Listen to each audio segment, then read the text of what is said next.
Hello guys, welcome back to my another vlog. તો કેમ છો? તો આજે અમે જવાના છે રાઈડ પર, તો જવાના છે મહારાષ્ટ્રમાં। તો વ્લોગમાં એમ જ બની રહેજો, તો મળીએ વ્લોગમાં।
તો hello guys, welcome back to my another vlog. તો કેમ છો મિત્રો? તો આજે અમે આવી ગયેલા છે આવા ડાંગમાં શિવઘાટ પર। તો જોઈ લેજો શિવઘાટનું લોકેશન।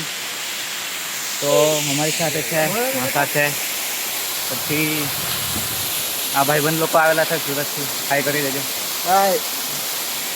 ને બીજા આ બાજુ છે, આ બીજા બે ભાઈબંધ છે, હાઈ કરી દેજો। આ ભાઈ શું નામ? હેલો જય હેમુલ તો છે હેમંત બ્રો આગે ગાઈસ। તો ગાઈસ તમે પણ આવવાના હોય તો આવજો, લોકેશન એક નંબર છે। અને પાછળનું વ્યૂ પણ બીજું બતાવી દઉં તમને, જોઈ લેજો।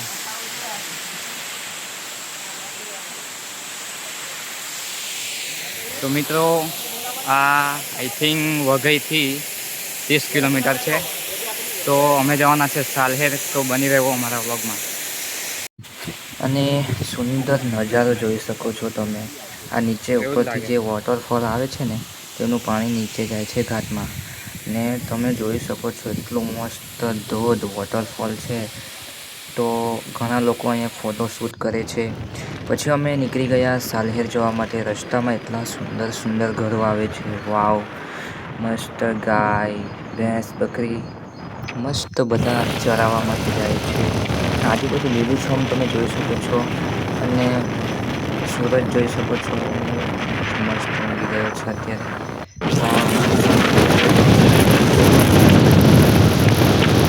બાઇક ચલાવવાની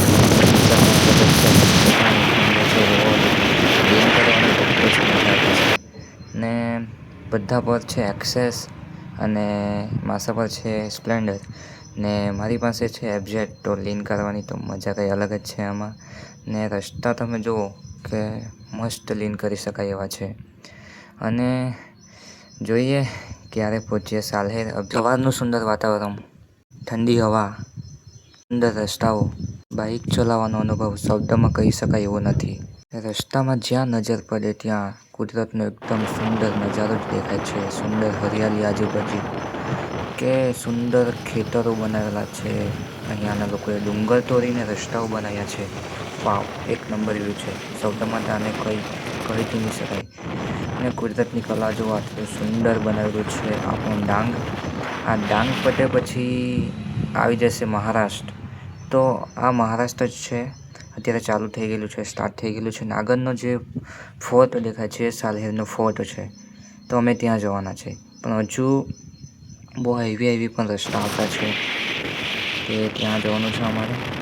તો બની રહેવો અમારા વ્લોગમાં।